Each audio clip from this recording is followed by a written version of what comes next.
మన కాంట్రవర్సీని దాటి కాంట్రవర్సీ చేయగలరా మీరిద్దరు? I thought I should title this episode God does not censor. Yes.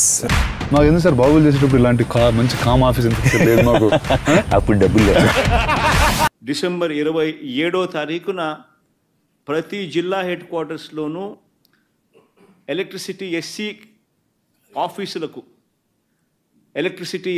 ఆఫీసులకు ఒకవేళ ఎస్సీ ఆఫీసులు లేని చోట్ల సిఎండి ఎస్సీ ఆఫీసులతో పాటు సిఎండి ఆఫీసులు ఉన్న కార్పొరేషన్స్ పరిధిలో ఏదైతే ఉంటాయో అక్కడ సిఎండి కార్యాలయాలు, ఇక్కడ వైఎస్ఆర్సిపి ప్రజల తరపున ప్రజలతో పాటు కలిసి భారీ ర్యాలీగా వెళ్ళి ప్రతి జిల్లాలోనూ వైఎస్ఆర్ కాంగ్రెస్ పార్టీ ప్రజల తరపున చంద్రబాబు నాయుడు గారి ప్రభుత్వాన్ని గట్టిగా డిమాండ్ చేస్తూ పెంచిన కరెంటు ఛార్జీలు ఉపసంహరించుకునేట్టుగా ఒత్తిడి తీసుకొచ్చే కార్యక్రమానికి డిసెంబర్ 27వ తారీఖున చేయబోతా ఉన్నాం.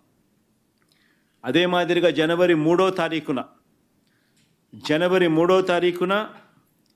కలెక్టర్ల కార్యాలయాలను మళ్ళీ ఫీజు రీయింబర్స్మెంట్ విషయంగా పిల్లలకు సహాయం అందించాల్సిన పూర్తి ఫీజు రీయింబర్స్మెంటు, వసతి దీవెన, విద్యా దీవెన, వసతి దీవెన ఈ రెండింటికి సంబంధించిన బకాయిలు 3,900 కోట్ల రూపాయలు ఏదైతే ఉన్నాయో చంద్రబాబు నాయుడు గారి ప్రభుత్వం ఏర్పడిన తర్వాత పూర్తిగా పిల్లలకు ఫీజులు కట్టకుండా బకాయిలుగా పెట్టిన నేపథ్యం.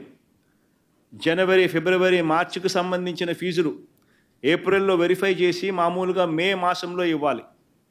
చంద్రబాబు నాయుడు గారి ఎన్నిక మే 13వ తారీఖున జరిగింది. జూన్లో ఆయన ప్రమాణ స్వీకారం చేశాడు.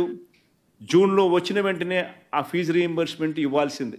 మొత్తం 4 క్వార్టర్స్కు సంబంధించిన ఫీజులు మామూలుగా వైఎస్ఆర్సీపీ ప్రభుత్వంలో ప్రతి క్వార్టర్ అయిపోయిన వెంటనే, ప్రతి 3 నెలలు అయిపోయిన వెంటనే 4వ నెలలో వెరిఫికేషన్ చేసి 5వ నెలలో ఫీజులు ఇచ్చే పరిస్థితి నుంచి ఏకంగా సంవత్సరం అయిపోయినా కూడా 4 క్వార్టర్స్ వరుసగా 4 త్రైమాసికాలకు సంబంధించిన ఫీజులు పెండింగ్లో పడిన నేపథ్యంలో వసతి దీవెనకు సంబంధించి ప్రతి ఏప్రిల్ మాసంలోనూ క్రమం తప్పకుండా వసతి దీవెన కింద పిల్లలకు తోడుగా ఉంటూ మరో 1,100 కోట్ల రూపాయలు వైఎస్ఆర్సీపీ ప్రభుత్వం క్రమం తప్పకుండా ఇస్తా ఉన్న నేపథ్యంలో అది ఇవ్వని చంద్రబాబు నాయుడు గారి ప్రభుత్వాన్ని గట్టిగా నిలదీస్తూ విద్యా దీవెన, వసతి దీవెనకు సంబంధించి విద్యా దీవెన కింద 2,800 కోట్ల బకాయిలు, వసతి దీవెన కింద 1,100 కోట్ల రూపాయలు, మొత్తం 3,900 కోట్ల రూపాయలు చంద్రబాబు నాయుడు గారిని గట్టిగా డిమాండ్ చేస్తూ